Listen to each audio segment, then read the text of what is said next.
সবাইকে একটু ten up করার জন্য একটা মেশিন টেকআপ লিভার পজিশন লড়ে গেছে, ওটাকে অ্যাডজাস্ট করার জন্য আমি দেখিয়ে দিচ্ছি।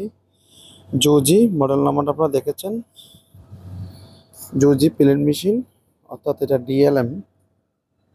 তো মেশিনটি টেকআপ লিভার পজিশন ঠিক নেই। আমরা এটা পজিশন করে আপনাদেরকে দেখাবো কিভাবে এটাকে পজিশন করতে হবে।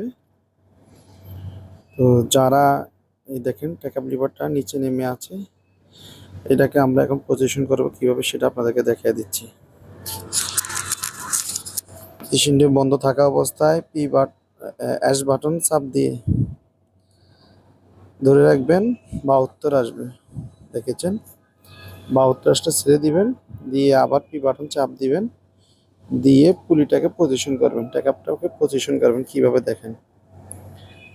মেশিনের একটা কোনাকুনি একটা রাউন্ড আছে, দেখেন এই পজিশনে আনে এটাকে, দেখছেন এই যে মেশিনের একটা কোনা আছে, এই কোনা বরাবর ট্যাকআপ পজিশনটাকে আনবেন, এনে এটাকে এস বাটন চাপ দিবেন। এস বাটন চাপ দিলে এটা 3 আসবে, 4টা 3 চলে আসবে, তার মানে চিপ হয়ে গেছে।